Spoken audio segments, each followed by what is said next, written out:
প্রিয় যুবশ্রী বন্ধুরা, দেখুন আপনাদের জন্য আরও একটি আমি ভিডিও তুলে ধরছি। দেখুন, যুবশ্রী প্রকল্পের ভাতার টাকা আপনারা কবে পাবেন এ নিয়ে আপনারা কিন্তু সবাই চিন্তিত হয়ে পড়েছেন যে কবে আসবে যুবশ্রী প্রকল্পের টাকা। আরও একটি আপনাদের মনে প্রশ্ন রয়েছে যে অ্যানেক্সার 3 ফিল আপ আদৌ হবে কি না, আর যদিও অ্যানেক্সার 3 ফর্ম ফিল আপ শুরু হয় কবে থেকে হবে, এটা নিয়ে কিন্তু আপনারা সবাই চিন্তিত এবং সবাই কিন্তু টেনশনে রয়েছেন।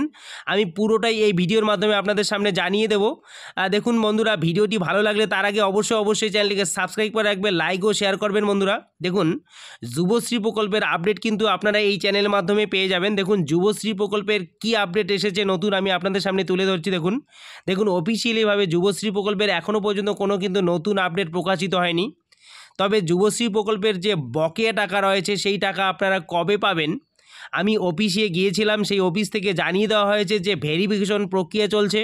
আপনারা হয়তো জানেন যে জুলাই মাসের 22 তারিখ থেকে 25 তারিখ পর্যন্ত একটা ভেরিফিকেশন প্রক্রিয়া চলছিল। যাদের ফ্যামিলিতে একই পরিবারের একাধিক ব্যক্তি ভাতা পাচ্ছিলেন, সেই নিয়ে কিন্তু ভেরিফিকেশন চলছিল।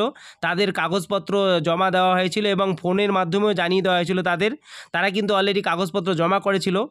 অফিস থেকে জানিয়ে দিয়েছে যে সেই কাগজপত্র তারা উপর মহলে পাঠিয়ে দিয়েছে, এখনও পর্যন্ত তারা কোনো সদুত্তর পায়নি। অর্থাৎ কাদের ভাতা বন্ধ হবে বা বন্ধ হবে না সেটা নিয়ে কিন্তু এখনও কোনো উত্তর পাওয়া যায়নি।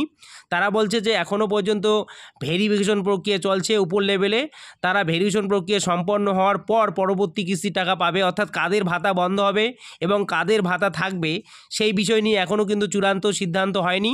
সিদ্ধান্ত নেওয়ার পর কিন্তু পরবর্তী যে টাকাগুলো বাকি রয়েছে সেই টাকাগুলো দেওয়া হবে, সেটাই তারা জানিয়েছে।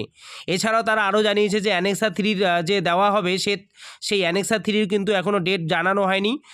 যতক্ষণ না পর্যন্ত উপর ধাপ থেকে ভেরিফিকেশন সম্পন্ন হচ্ছে ততক্ষণ পর্যন্ত কিন্তু অ্যানেক্সার 3 ফর্ম ফিল আপ শুরু হবে না। সেই হিসাব করে জানা যাচ্ছে যে আগস্ট মাসের 10 তারিখের আগেই কিন্তু ভেরিফিকেশন প্রক্রিয়া সম্পন্ন হবে বলে তারা জানিয়েছে এবং 10 তারিখের পরে বা তার কয়েকদিনের মধ্যেই টাকা কিন্তু দিতে পারে। বলছে যে প্রথম সপ্তাহের দিকে, আগস্ট মাসের প্রথম সপ্তাহের দিকেই টাকা দেওয়ার সম্ভাবনা রয়েছে বাকি যে টাকাগুলো রয়েছে, এবং 10 তারিখের পর থেকে অ্যানেক্সার 3 জমা হতে পারে, এরকম তারা আশ্বাস দিয়েছে। এছাড়াও তারা জানিয়েছে যে অবশ্যই যে সমস্ত ব্যক্তি কাগজপত্র জমা দিয়েছিলেন একই পরিবারের একজনের বা দুইজন ভাতা পান, তাদের কিন্তু এখানে কিছুটা হলেও বাদ যাবে, নাম কাটা যাবে, আর সেই জন্যই কিন্তু ভাতা দিতে দেরি হচ্ছে। এরকম আপডেট পেতে হলে অবশ্যই আপনারা কিন্তু চ্যানেলটিকে সাবস্ক্রাইব, লাইক এবং শেয়ার করবেন। বন্ধুরা অবশ্যই পাশে থাকবেন। ধন্যবাদ।